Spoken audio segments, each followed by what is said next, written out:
Alors, il y a des personnages dans l'histoire de France qui fascinent autant qu'ils dérangent. Et Gilles de Rais, il est sans doute tout en haut de cette liste. Un nom qui, vous allez le voir, évoque à la fois une gloire immense et une horreur absolument indicible. On va plonger directement au cœur de ce paradoxe. Regardez bien. D'un côté, on a le héros de guerre, le maréchal de France, l'un des hommes les plus riches et puissants de son époque. Et de l'autre, on a le prédateur, le monstre dont les crimes dépassent l'entendement. C'est cette dualité, ce grand écart ahurissant qui est au centre de tout. Et voilà la question qui nous hante encore aujourd'hui.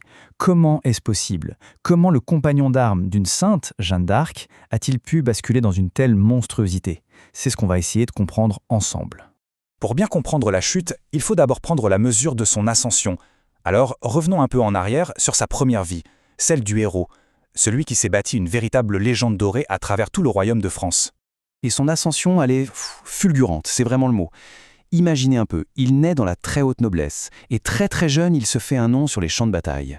Mais son véritable fait d'armes, celui qui va le faire entrer dans l'histoire, c'est de combattre aux côtés de Jeanne d'Arc pour libérer Orléans. Et à partir de là, tout s'emballe. Il a à peine 25 ans, et le roi Charles VII le nomme maréchal de France, le titre suprême. Il faut bien se rendre compte de sa puissance à ce moment-là. Grâce aux héritages et un mariage très avantageux, il se retrouve à la tête d'une fortune, mais colossale. On parle de 36 châteaux, de domaines immenses. En clair, c'était un homme qui semblait intouchable, bien au-dessus du commun des mortels.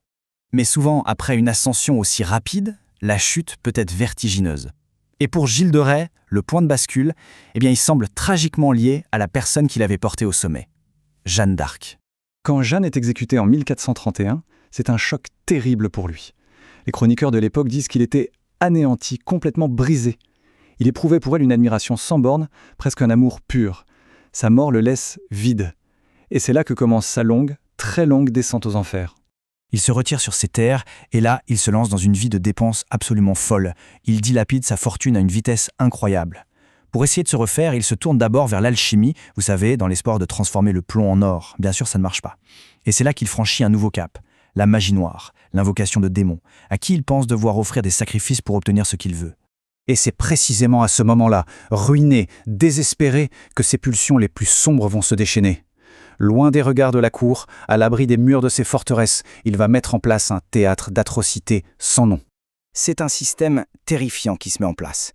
Ses complices parcourent les campagnes pour trouver des enfants, de préférence les plus vulnérables. On leur promet un peu d'argent, de la nourriture, de beaux vêtements. Et puis, ils disparaissent. À tout jamais. Et ces horreurs, elles se déroulent principalement dans 3 de ces châteaux. Champtocé, son lieu de naissance, ironiquement, Tiffauges et Machecoul. Derrière les murs épais de ces forteresses, l'impensable est devenu une routine. Pendant des années, son statut de héros de guerre et sa puissance le protègent. Les rumeurs de disparition d'enfants existent, mais elles sont étouffées. Mais voilà, une erreur, un acte d'arrogance de trop va finalement tout faire basculer. Ce qui est fou dans cette histoire, c'est que ce ne sont pas les meurtres d'enfants qui mènent à son arrestation, non.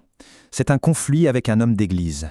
En faisant enlever un prêtre en pleine messe, il commet un sacrilège, un crime impardonnable pour l'époque. Et là, l'Église et le duc de Bretagne ont enfin le prétexte qu'ils attendaient pour l'attaquer de front. Et l'attaque est double. On lance contre lui 2 procès en même temps. D'un côté, un tribunal religieux pour hérésie et invocation de démons. De l'autre, un tribunal civil, cette fois pour les meurtres, les enlèvements et la torture des enfants. L'étau, cette fois, se resserre pour de bon. Après avoir nié en bloc et même insulté ses juges, il finit par craquer. Il avoue tout, et sa confession est glaçante. Il admet avoir commis toutes ces atrocités, non pas pour l'alchimie, pas sous l'influence du diable, mais, dit-il, uniquement pour mon plaisir. Après ça, la condamnation est inévitable, bien sûr, mais la fin de sa vie va marquer le début d'une légende noire. Une légende qui, d'une certaine façon, dure encore aujourd'hui. Le point le plus effroyable, c'est sans doute l'ampleur des crimes. L'acte d'accusation officiel fait état de plus de 140 enfants assassinés. Il faut se remettre dans le contexte de l'époque. C'est un chiffre tout simplement inimaginable. Et c'est comme ça qu'il passe à la postérité. Beaucoup d'historiens pensent que ce seigneur tueur d'enfants est la véritable inspiration pour le conte de Barbe Bleue, même si Perrault a plus tard changé les enfants en épouses. Le monstre de l'histoire est devenu un monstre de conte de fées. La justice de l'époque, elle, va très vite. En un peu plus d'1 mois, le grand maréchal de France, l'un des hommes les plus puissants du royaume, passe de son château à la prison, puis au gibet. Tout est fini. Et là, on arrive à l'ultime paradoxe de cette histoire.